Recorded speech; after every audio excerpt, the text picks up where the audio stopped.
सिद्धकुञ्जिकास्तोत्रम् शिव उवाच शृणुदेवि प्रवक्ष्यामि कुञ्जिकास्तोत्रमुत्तमम् येन मन्त्रप्रभावेण चण्डीजापः शुभो भवेत्।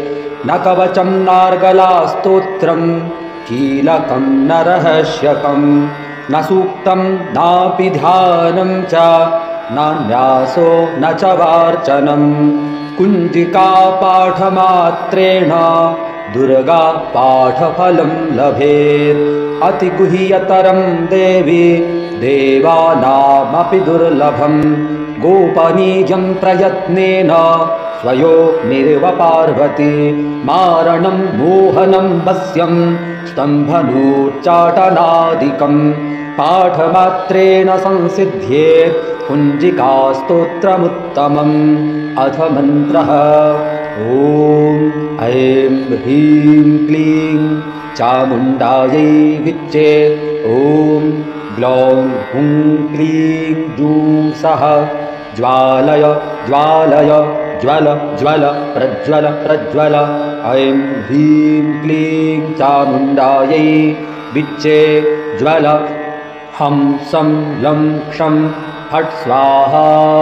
नमस्ते रुद्ररूपिण्यै नमस्ते मधुमर्दिनी नमः कैटभहारिण्यै नमस्ते महिषार्दिनी नमस्ते शुम्भहन्त्र्यै च निशुम्भासुरघातिनी। जाग्रतं हि महादेवी जपं सिद्धं कुरुष्व मे। ऐङ्कारी सृष्टिरूपायै ह्रीङ्कारी प्रतिपालिका क्लीङ्कारी कामरूपिण्यै बीजरूपे नमोऽस्तु ते। चामुण्डा चण्डघाती च यैकारी वरदायिनी विच्चे चाभयदा नित्यं नमस्ते मन्त्ररूपिणी। धां धीं भूं भूर्जटेः पत्नी बां बीं बूं वागधीश्वरी क्रां क्रीं क्रूं कालिका देवी सां शीं शूं मे शुभं कुरु। हुं हुं हुंकाररूपिण्यै जं जं जं जम्भनादिनी भ्रां भ्रीं भ्रूं भैरवी भद्रे भवान्यै ते नमो नमः।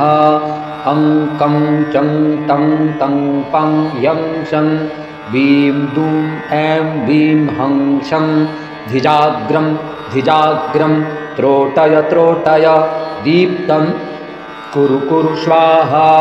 पां पीं पूं पार्वती पूर्णा खां खीं खूं खेचरी तथा सां सीं सूं सप्तसती देव्या मन्त्रसिद्धिं कुरुष्व मे।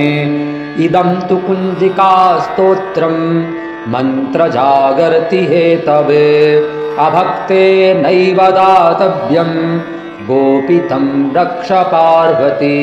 यस्तु कुञ्जिकया देवी हीनां सप्तसतीं पठेत् न तस्य जायते सिद्धिररण्ये रोदनं यथा। इति श्रीरुद्रयामले गौरीतन्त्रे शिवपार्वती संवादे कुञ्जिकास्तोत्रं सम्पूर्णम्। ॐ तत्सत्।